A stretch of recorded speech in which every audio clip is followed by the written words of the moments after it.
नमस्कार, मैं Suchitra Gupta India voice पर आप सभी का बहुत बहुत स्वागत करती हूं। वक्त तो चला है रिपोर्टर लाइव का, जहां पर दिन भर की तमाम बड़ी खबरें हमारे संवाददाता सीधा ग्राउंड जीरो से आप तक पहुंचाते हैं। रुक कर लेंगे आज की पहली और अहम खबर का। आज अखिलेश यादव ने लखनऊ में एक प्रेस कॉन्फ्रेंस की।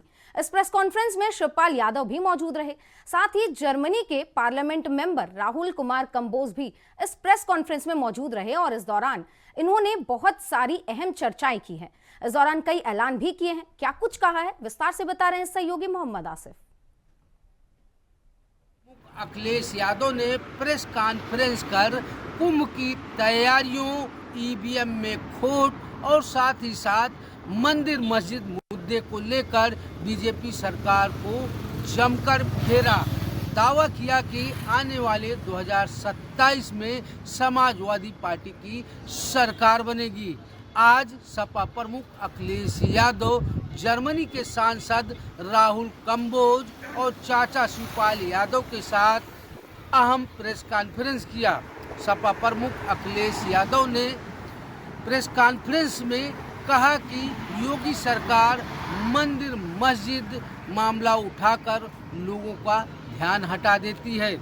सपा प्रमुख अखिलेश यादव ने यह भी कहा कि यूपी सीएम योगी आदित्यनाथ के आवास में भी सुरंग है, उसकी भी खुदाई करा देनी चाहिए। सपा प्रमुख अखिलेश यादव ने कहा कि कुंभ मेला में अव्यवस्थाओं का अंबार है, जिस पर सरकार कोई ध्यान नहीं दे रही है। सपा प्रमुख अखिलेश यादव ने तंज कसते हुए यह भी कहा कि पहली बार देखा गया कि महाकुंभ में निमंत्रण दिया जा रहा है। यहाँ पर लोग आस्था से आते हैं और बिना निमंत्रण दिए ही। सपा प्रमुख अखिलेश यादव ने यह भी कहा कि ईवीएम हर जगह हर देश में बैन है, लेकिन यहाँ पर ईवीएम से गड़बड़ी का नया और नायाब तरीका बीजेपी सरकार ने अपनाया है। सपा प्रमुख अखिलेश यादव ने बड़ा दावा करते हुए कहा कि उनकी सरकार में जर्मनी मॉडल पर सड़कें बनी और जिस पर फाइटर जेट भी उतर रहे हैं। एक के बाद एक हमला करते हुए सपा प्रमुख अखिलेश यादव ने यह भी चैलेंज किया कि अगर उनके कार्यकर्ताओं पर फर्जी मुकदमे दर्ज होते हैं तो वह बीजेपी सरकार की पोल खोल देंगे।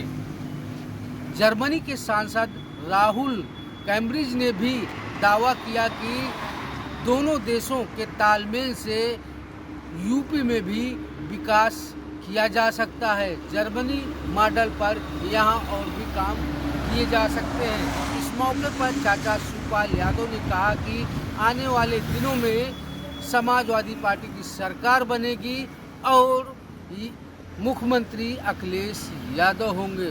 फिलहाल जिस तरह से आज यानी रविवार को सपा प्रमुख अखिलेश यादव ने एक के बाद एक कई बड़े हमले किए और बीजेपी सरकार को शब्द बाण से घेरने की कोशिश किया। इससे कहीं न कहीं सियासी पारा भी हाई रहा। सहयोगी फैज के साथ आसिफ बेग, इंडिया वॉइस। उत्तराखंड में नगर निकाय के चुनाव की सरगर्मियां तेज नजर आ रही हैं। आपको बता दें कि सरगर्मियां इतनी तेज हो गई हैं कि पार्टी आपस में ही द्वंद्व करती हुई नजर आ रही है। आपको बताएं, भले ही बीजेपी और कांग्रेस ने पार्षदों की लिस्ट जारी कर दी हो, लेकिन राजधानी देहरादून की मेयर सीट को लेकर अभी भी संशय बरकरार है। ना जाने कब ये दोनों पार्टियां देहरादून में पार्टी की जो प्रत्याशी होने वाली उनकी घोषणा करेंगी, लेकिन देरी क्यों हो रही है, इस पर विस्तार से जानकारी दे रहे हैं सहयोगी धनराज गर्ग। जैसे जैसे उत्तराखंड के निकाय चुनाव नजदीक आते जा रहे हैं तो वैसे वैसे बगावती सुर भी कहीं ना कहीं पार्टियों के अंदर देखने को मिल रहे हैं। क्योंकि यदि हम बीजेपी की बात करें या फिर कांग्रेस की बात करें तो कहीं ना कहीं जो कार्यकर्ता है वो बगावती सुर दिखाते हुए नजर आ रहे हैं। क्योंकि कई कार्यकर्ता जो है टिकट न देने के लिए कहीं ना कहीं नाराज हैं। क्योंकि अभी तक देखा जाए तो जो पार्षदों की सूची है वो बीजेपी की तरफ से भी जारी कर दी गई है और वहीं कांग्रेस की तरफ से भी जारी की गई है। हालांकि अभी मेयर पद के प्रत्याशी की जो घोषणा है वो अभी कोई सी भी पार्टी ने नहीं की है, लेकिन माना जा रहा है कि आज देर कहीं ना कहीं दोनों ही पार्टियां अपना प्रत्याशी घोषित कर सकती हैं। लेकिन उससे पहले कहीं ना कहीं देखा जाए कि जो दल बदल का काम है वो बीजेपी और कांग्रेस में शुरू हो चुका है, क्योंकि कई नेता ऐसे हैं कि जो बीजेपी छोड़कर कांग्रेस में जा रहे हैं और कई नेता ऐसे हैं कि जो कांग्रेस छोड़कर बीजेपी में शामिल हो रहे हैं। लेकिन इससे कहीं ना कहीं पार्टी को नुकसान जरूर होता है, क्योंकि यदि हम बात करें बीजेपी की या फिर कांग्रेस की, तो दोनों ही पार्टियों के जो नेता हैं एक दूसरे के कहीं ना कहीं पाला छोड़कर भाग रहे हैं। तो इससे कहीं ना कहीं पार्टी को नुकसान जरूर होगा और नगर निकाय चुनाव में कहीं ना कहीं एक बड़ी मात दोनों ही पार्टियों को मिल सकती है, क्योंकि जिस तरीके से देखा जाए कि उधम सिंह नगर की बात करें तो उधम सिंह नगर में भी कई ऐसे नेता हैं कि जो बीजेपी छोड़कर कांग्रेस में शामिल हुए हैं। तो इससे कहीं ना कहीं पार्टी को नुकसान जरूर पहुंचेगा। लेकिन हमें देखा जाए कि अभी तक जो मेयर पद की प्रत्याशी हैं वो दोनों ही पार्टी की तरफ से घोषित नहीं किए गए हैं और माना जा रहा है कि आज देर शाम तक दोनों ही पार्टी राजधानी देहरादून के लिए जो नगर निगम के प्रत्याशी हैं मेयर के, उनकी घोषणा कर सकती है। अब देखने वाली बात होगी कि आखिर बीजेपी किसको मेयर पद के लिए चुनती है और कांग्रेस किसको मेयर पद के लिए चुनती है, तो आने वाला वक्त बताएगा। लेकिन अभी ये कहा जाए कि जो सियासी हलचल है वो कहीं ना कहीं बढ़ती हुई नजर आ रही है। इंडिया वॉइस धनराजगढ़, देहरादून। प्रदेश की योगी सरकार रामनगरी अयोध्या को एक और सौगात देने जा रही है। योगी सरकार भगवान राम के वनगमन पर आधारित पंचवटी द्वीप का निर्माण करवाने की तैयारी में है, लेकिन इसके निर्माण से जुड़ी क्या कुछ विस्तार में जानकारी है, साझा कर रहे हैं संवाददाता विनय मिश्रा। देश की योगी सरकार रामनगरी अयोध्या को एक और सौगात देने जा रही है। योगी सरकार भगवान राम के वनगमन पर आधारित जो है पंचवटी द्वीप का निर्माण कराने जा रही है और ये जो निर्माण कार्य होगा यह सरयू नदी किनारे जमथरा घाट पर लगभग 70 करोड़ रुपए की 70 एकड़ में 100 करोड़ रुपए की लागत से होने जा रहा है। पंचवटी द्वीप बनाया जाएगा जिसमें जो है पर्यटन के क्षेत्र में इसमें काफी बढ़ावा मिलेगा। दूर दराज के श्रद्धालु आएंगे और इसमें श्रद्धालु आएंगे उसमें टेंट की सिटी की व्यवस्था होगी और यहाँ बच्चों के एंजॉय के लिए जो सारी सुविधाएं होंगी पर्यटकों को श्रद्धालुओं के लिए। और अयोध्या जो है आकर्षण का केंद्र बन जाएगा इस जो स्थापित करने जा रही है। इससे योगी सरकार एक नई पहल करने जा रही है। अब ये देखने वाला होगा जो पंचवटी का निर्माण कार्य होता है ये उसी के क्रम में अयोध्या में जो है पंचवटी द्वीप का निर्माण कार्य हो जाए और इसका प्रोजेक्ट लॉन्च भी किया जा चुका है। पर्यटकों को प्रभु श्री राम के जीवन के चरित्र से जुड़े हुए प्रसंगों की जानकारी मिलेगी, साथ में त्रेता युग के व्यवस्था के अनुभव होगा और लोगों को एहसास हो सकेगा। ऐसा प्रयास जो किया जा रहा है योगी सरकार का जो है काफी सराहनीय है। पंचवटी द्वीप में मूर्तियों के माध्यम से चाहे वो ऋषि मुनि हो या फिर जो है अहिल्या का हो या श्रद्धालु को जो रामायण कालीन प्रसंग बताने की कोशिश की जा रही है उससे अयोध्या के जो विकास के प्राधिकरण बीसी है उनका भी यहाँ पे साफ तौर पे कहना है जो निर्माण कार्य हो रहा है इसको जल्द ही यहाँ पे पूरा करता हुआ नजर आएगा। सहयोगी रमेश पांडे के साथ विनय मिश्रा, इंडिया वॉइस। वहीं नए साल को लेकर आगरा पुलिस अलर्ट मोड पर नजर आ रही है। नए साल पर होटलों और रेस्टोरेंट्स के लिए कई गाइडलाइन भी जारी की गई है और इसमें सबसे ज्यादा अहम है कि बिना परमिशन के किसी भी होटल या रेस्टोरेंट में शराब सर्व नहीं की जा सकेगी और अगर किसी को ऐसा करते हुए पाया गया तो उस पर कार्रवाई भी की जाएगी। विस्तार से गाइडलाइन में क्या कुछ मेंशन किया गया है बता रहे हैं सहयोगी जीशान अहमद। को लेकर आगरा पुलिस ने तैयारियां कर ली हैं क्योंकि दुनिया की खूबसूरत इमारत ताजमहल है। लोग आगरा में ही नववर्ष मनाने के लिए बड़ी संख्या में लोग पहुंचते हैं। वहीं एसीपी ताज सुरक्षा ने होटल संचालकों के साथ एक बैठक की और उस बैठक में होटल संचालकों को साफ तौर से दिशा निर्देश भी दिए हैं।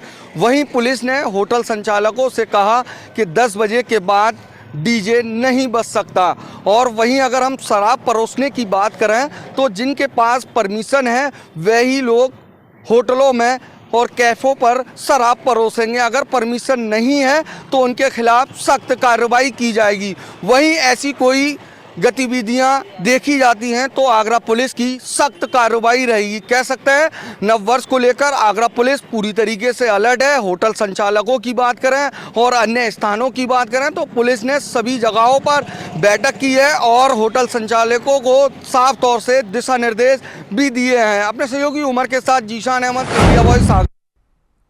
पंचवटी द्वीप के बाद अयोध्या को एक और सौगात मिलने वाली है। आपको बता दें कि अयोध्या में परिवहन मंत्री दयाशंकर सिंह ने एक नई घोषणा की जिसके तहत 14 जनवरी के बाद अयोध्या में डबल डेकर बस की शुरुआत की जाएगी। डबल डेकर बस की क्या खासियत होने वाली है, क्यों शुरुआत की जा रही है, विस्तार से बता रहे हैं सहयोगी विनय मिश्रा।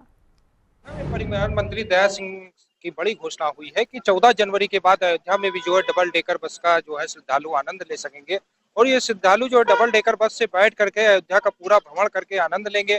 और कुंभ को लेकर के भी उन्होंने बड़ा बयान दिया है कि कुंभ में जिस तरीके से 7,000 बसें अतिरिक्त लगाई गई हैं, उसी तरीके से अयोध्या में भी कुंभ को देखते हुए जो है अतिरिक्त बसों का इंतजाम किया जाएगा। और यहाँ पे भी जो है एयरपोर्ट की तर्ज पे अयोध्या में भी बस अड्डा बनने के लिए टेंडर भी हो चुका है और लगभग ये 200 करोड़ रुपए की लागत से जो है अत्याधुनिक जो है ये बस अड्डा बनेगा। और 14 जनवरी के बाद इसका शिलान्यास का भी कार्यक्रम कर दिया जाएगा। अयोध्या से लखनऊ, प्रयागराज, काशी व गोरखपुर के लिए जो है जल्द ही शटल योजना भी शुरू कर दी जाएगी। इससे श्रद्धालुओं को आनंद भी मिलेगा। इस तरीके से माना जा रहा है कि जो दयाशंकर परिवहन मंत्री हैं, उनका बयान किस तरीके से कारगर होता है। 14 जनवरी के बाद जो है यहाँ पे नया बस अड्डे की भी कार्रवाई शुरू की जाएगी। सहयोगी रमेश पांडे के साथ विनय मिश्रा, इंडिया वाइज, अयोध्या। वहीं मैनपुरी से एक हैरान करने वाली खबर आई, जहां कोचिंग के छात्रों ने मिलकर एक छात्र की जमकर पिटाई कर दी, जिसका वीडियो वायरल हुआ। इसे देखकर साफ पता लग सकता है कि कोचिंग के छात्र पढ़ाई में नहीं बल्कि दबंगई पर ज्यादा ध्यान दे रहे हैं। क्या कुछ है पूरा मामला, विस्तार से बता रहे हैं सहयोगी मुकेश कुमार। कोचिंग से लौटने के बाद छात्रों की गुंडई दबंगई का मामला सामने आया है। आपको बताते चला, मैनपुरी के आवास विकास कॉलोनी के पास टेलीफोन एक्सचेंज के पास की घटना बताई जा रही है, जहां एक छात्र को छात्रों ही द्वारा बुला लिया गया और उसके बाद उससे वार्तालाप किया गया। वार्तालाप होने के बाद आखिर क्या ऐसी बात छात्र ने कह दी, जिसके बाद छात्रों के गुट को गुस्सा आ गया और खड़े हुए छात्र को वीडियो में आप देख सकते हैं। पहले तो एक छात्र ने पिटाई करना शुरू किया, फिर तो लगातार जो 3-4 छात्र हैं उसने उनको घेर कर जैसे फिल्मी स्टाइल में उसकी पिटाई कर दी है। फिलहाल सोशल मीडिया पर यह वीडियो काफ़ी तेज़ी के साथ वायरल हो रहा है। वीडियो के आधार पर पुलिस जो सोशल मीडिया है वो भी उनको भी इस मामले में संज्ञान दे दिया गया है। वही सीओ सिटी जो संतोष कुमार सिंह हैं वो है, उन्होंने कहा है कि पूरे मामले की वीडियो के आधार पर है वो जांच कराई जा रही है और जो जिस तरीके से छात्र जो पढ़ने लिखने वाले छात्र हैं जिस तरीके की दबंगई और गुंडे दिखा रहे हैं, इससे साफ जाहिर है कि आने वाले समय में इन छात्रों का आखिर भविष्य क्या होगा ये तो आने वाला समय ही बताएगा। मैनपुरी से इंडिया वॉइस के लिए मुकेश कुमार। अगली खबर मथुरा से है, जहां मथुरा के महावन कस्बे में बच्चों के एक विवाद ने तूल पकड़ लिया, जहां एक ही समुदाय के दो पक्ष आमने सामने आ गए और दोनों पक्षों में जमकर ईंट पत्थर चले हैं। उसके बाद क्या कुछ हुआ है, विस्तार से बता रहे हैं सहयोगी मोहम्मद फारूक।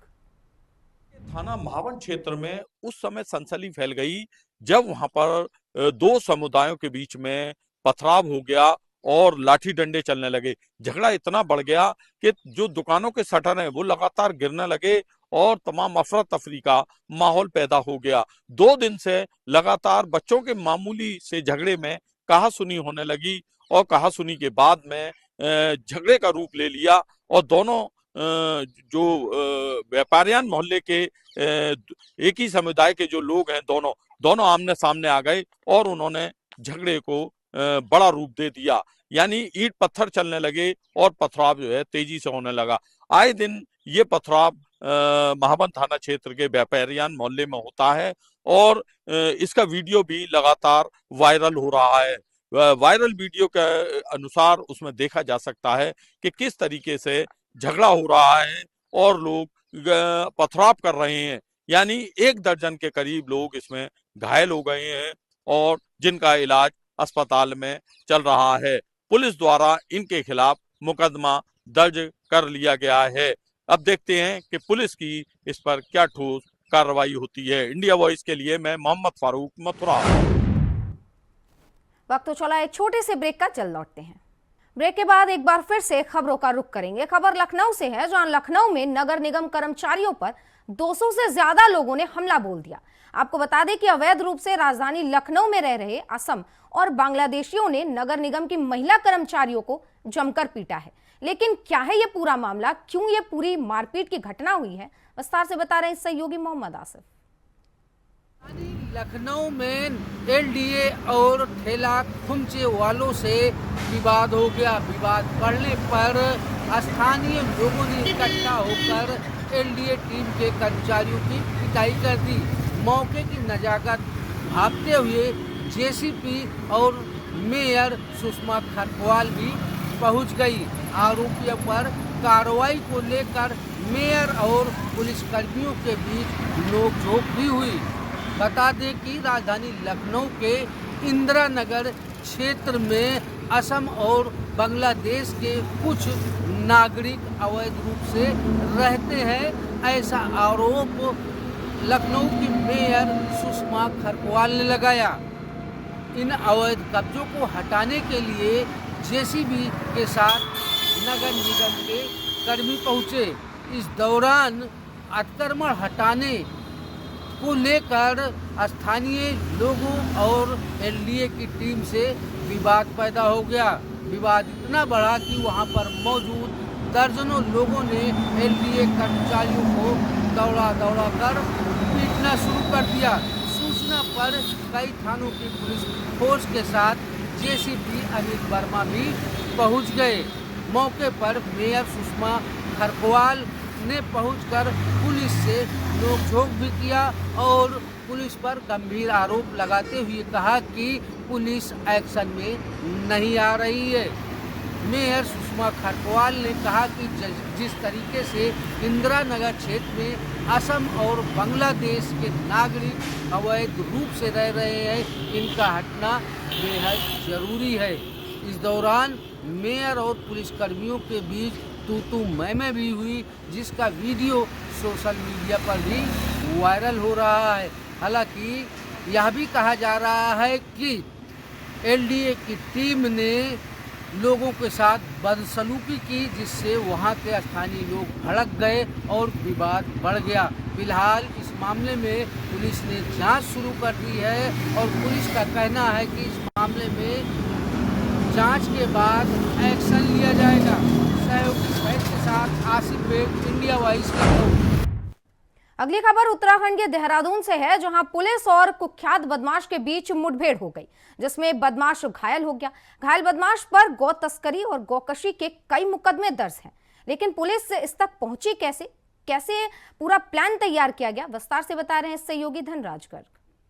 पुलिस लगातार अपराधियों पर शिकंजा कसती हुई नजर आ रही, क्योंकि देखिएगा कि अपराधी किसी भी प्रकार का हो उसको बख्शा नहीं जाएगा, ऐसा कहना अजय सिंह एसएसपी का है। और देर रात राजधानी देहरादून के अंदर ही एक मुठभेड़ पुलिस के साथ हुई है, जिसमें एक गौ तस्कर शहनावाज के साथ ये मुठभेड़ हुई है, जो कि बदमाश है और कई मामले उस पर यूपी और उत्तराखंड के पहले से ही चल रहे हैं, जिसमें उसे गैंगस्टर भी घोषित किया गया है। और वहीं देखिएगा कि अजय सिंह ने साफ तौर पर कहा है कि अपराधी कोई भी हो, किसी भी तरह का हो, चाहे वो नशा तस्कर हो या फिर गौ तस्कर हो, उसको बख्शा नहीं जाएगा और उसको इसी तरीके से पकड़कर सलाखों के पीछे पहुंचाया जाएगा। और आप देखिएगा कि देर रात जो मुठभेड़ हुई है उसमें जो बदमाश है उसके पैर में गोली लगी है और उसको तुरंत ही पुलिस ने जो है अस्पताल में भर्ती कराया है। लेकिन कहीं ना कहीं एक संदेश पुलिस ने देने का काम किया है कि अपराधी कोई भी हो उसको बख्शा नहीं जाएगा।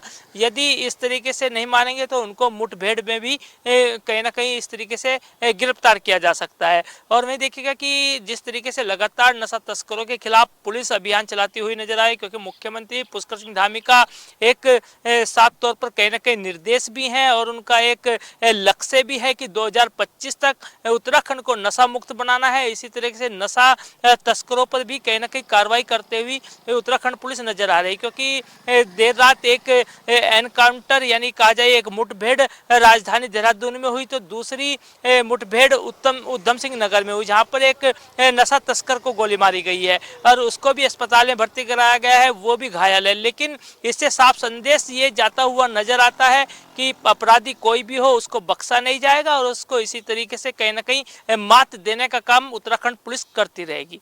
India voice, Dhanraj Garg, Dehradun. छत्तीसगढ़ के दुर्ग जिले में हिंदू संगठनों ने मिलकर एक ट्रक को पकड़ा और इस ट्रक पर गाय का चमड़ा लदा हुआ था, जिसके बाद से हिंदू संगठन काफी आक्रोशित हो गए। आपको बता दें ये ट्रक महाराष्ट्र के नागपुर से रायपुर की ओर जा रही थी, तभी इसे पकड़ लिया गया, जिसकी जानकारी पुलिस को दी गई। इसके बाद क्या कुछ कार्रवाई की गई है, विस्तार से बता रहे हैं सहयोगी श्रीकांत दास।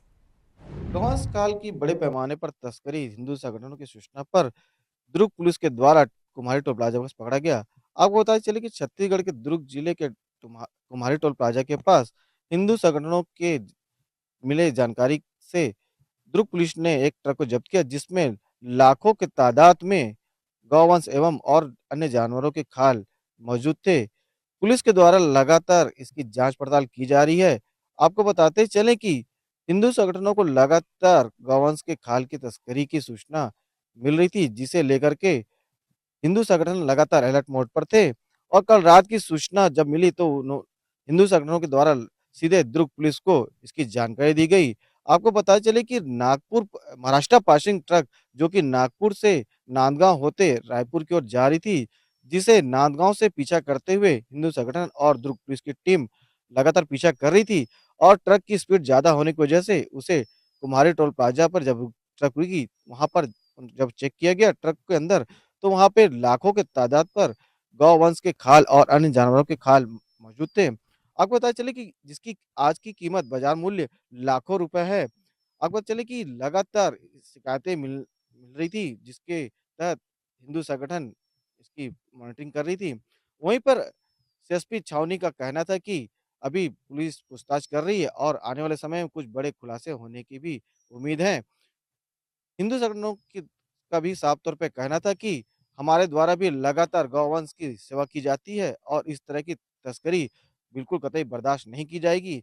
चाहे हमें कुछ भी करना पड़े, इस तरह की गौवंश की तस्करी और उनके जो खाल है, उनकी तस्करी रोकने के लिए हम कुछ भी करने को तैयार हैं। आपको पता चले कि इस तरह की तस्करी कोई पहली बार नहीं है, लगातार क्योंकि जो एनएच 53 है, वो महाराष्ट्र से लेकर के नागपुर होते हुए, रायपुर होते हुए कलकत्ता की ओर जाती है, जिसे बहुत से गौ तस्कर अलग-अलग तरह के चमड़े और गौवंश की खाल तस्करी करते हैं। मैं श्रीकांत दास, इंडिया वॉइस के लिए दुर्ग, कैमरामैन जॉन के साथ। और इसी के साथ रिपोर्टर लाइव में आज के लिए बस इतना ही। देश और दुनिया की तमाम खबरों के लिए आप बने रहिए इंडिया वॉइस के साथ। नमस्कार।